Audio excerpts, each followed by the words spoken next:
ఎక్కువ టైం కావాలి. సార్ గురించి ఎంత చెప్పినా తక్కువే. నేను సార్ అంట నాగేశ్వరరావు అంకుల్ అనేవాడు. అంటే మాకు పిఈటి మాస్టర్ హై స్కూల్లో మా గురువు కాబట్టి అప్పటి నుండి మాకు సార్ సార్ అనేది అలవాటైంది. నేను పరిచయం చేసిన నాగేశ్వరరావు అంకుల్ అనేవాడు, నేనేమో సార్ అని సంబోధించేవాడిని. నేను నవ్వుకునేవాడిని, నాగేశ్వరరావు అంకుల్ అంటాడు, నేనేమో సార్ అంటున్నాను. అది అలా అలా అలా అలవాటైంది. అయితే మా గురువే కానీ దాదాపు ఒక 10-12 సంవత్సరాలు మంచి ఫ్రెండ్షిప్, మంచి స్నేహితుడు అనమాట. మేము వయసు పెద్ద వయసే అయినప్పటికీ చాలా సన్నిహితంగా ఉండేవాళ్ళం. ఉదయము ఇంకా రెడీ అయిందంటే ఫస్ట్ సాంసన్ సార్ దగ్గరికి వెళ్ళాలి. సార్ ఎక్కడికి చర్చి దగ్గరికి వెళ్దామంటే ఇక్కడికి వెళ్ళేవాళ్ళు, ఎక్కడికన్నా వెళ్ళాలంటే ఒంగోలు వెళ్ళాలా, విజయవాడ వెళ్దామా, ఎక్కడికి వెళ్దామంటే అలాగా నాగేశ్వరరావు నేను వెంటబడి వెళ్తూ ఉండేవాళ్ళం. కలిసి భోజనం చేసేవాళ్ళం, కలిసి మాట్లాడుకునేవాళ్ళం అలాగా. అయితే సాంసన్ సార్తో మాకున్న అనుబంధం, మాకున్న ఆ స్నేహంలో ఆయనలో అబ్జర్వ్ చేసిన కొన్ని విషయాలు నేను షేర్ చేస్తాను.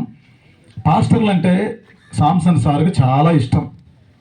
ఒకరిద్దరు సార్ కొంచెం తక్కువ ఉంది, జర్సనానికి ఎక్కువ ఉంది అన్నారు. అదేం కాదు, సాంసన్ సార్కి కూడా పాస్టర్లు అంటే చాలా అభిమానం. ఈరోజు ఇప్పుడు ఈ 2 సంవత్సరాల నాడు ప్రారంభించిన ఈ పరిచర్య సాంసన్ సార్ 15 సంవత్సరాల నాడు ప్రారంభించాడని చాలామంది చెప్తున్నారు. నాకైతే తెలియదుగా, నాకు చెప్పాడు సాంసన్ సార్. ఓ 12 మంది బాప్టిస్టు సేవకులను, బాప్టిస్టు పాస్టర్లను ఎంపిక చేసుకుని అప్పట్లోనే 500 ఇచ్చేవాడంట. ఎక్కడ చిన్న తేడా వచ్చింది, ఆగిపోయిందంటే సార్ రిపోర్ట్ అడిగారు, మీరు ఎక్కడ పరిచయం చేస్తారు, ఈ నెలలో ఎన్ని బాప్తిస్మాలు ఇచ్చారు, ఎక్కడ స్వార్థ చేశారంటే అది నచ్చక ఇంకా మానుకున్నారు. అది అందరితో ఆగిపోయింది. అంతేగాని పాస్టర్ల విషయంలో చాలా పాజిటివ్గా ఉంటాడు. తర్వాత మొట్టమొదటిగా దర్శిలో పాస్టర్ల యూనియన్ ఏర్పాటు చేసి అసోసియేషన్ ఏర్పాటు చేసింది సాంసన్ గారే. ఫస్ట్లో జిల్లా స్థాయిలో ఒక యూనియన్ ఉండేది. జెస్సీ పాల్, సుదర్శనం గారు, బిషప్ శాంసన్ గారు, భగవాన్ దాస్ గారి పెద్ద పెద్దలంతా జిల్లా స్థాయిలో ఒక యూనియన్ ఉంది. ఈ నియోజకవర్గ స్థాయిలో వాళ్ళు జిల్లా స్థాయి వాళ్ళు వచ్చి ఇక్కడ మీటింగ్ పెట్టి ఇక్కడ రీజనల్ కమిటీని ప్రకటించారు.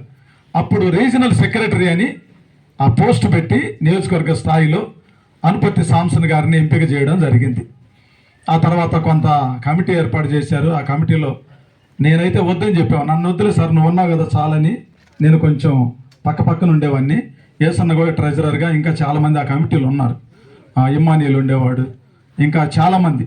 ఆ కమిటీ కూడా చాలా కాలం పాటు కొనసాగుతూ వచ్చింది. తర్వాత రీజనల్ సెక్రటరీ అయినాక పాస్టర్ల కోసం ఏదో ఒకటి చేయాలని ఎప్పుడు తపన పడేవాడు. దేవప్రసాద్, మనం ఏదో ఒకటి చేయాలి, పాస్టర్లకు ఒక స్టాండర్డ్గా ఏదో ఒకటి చేద్దామని. సరే ఏం చేద్దాం సార్ అంటే మనం ఇళ్ల స్థలాలు ఇప్పిద్దామన్నాడు. సరే మంచిదే, దానికి మరి ఏం చేద్దామంటే మనం వెళ్ళి ముఖ్యమంత్రిని కలుద్దాం అన్నాడు. ముఖ్యమంత్రిని కలవడం అంటే అది సామాన్యమైన పని కాదు, అది ఎమ్మెల్యేలు, మంత్రులు, ముఖ్య నాయకులకే ఉంటుంది సార్. లేదు, మనం కలవాల్సిందే, రాజశేఖర రెడ్డి మంచోడు, ఆయన ఎందుకు మనకి ఇంటర్వ్యూ ఇవ్వడు అనేవాడు. సరే ఎట్లాగో బూచపల్లి సుబ్బారెడ్డి గారికి చెప్పి అప్పుడు ముఖ్యమంత్రి రాజశేఖర రెడ్డి గారి అపాయింట్మెంట్ తీసుకొని సాంసన్ గారు, నేను మరి నాగేశ్వరరావు వచ్చాడో లేదో వచ్చావా, వెళ్ళి రాజశేఖర రెడ్డి గారిని సీఎంగా ఉంటే హైదరాబాద్లో కలిసి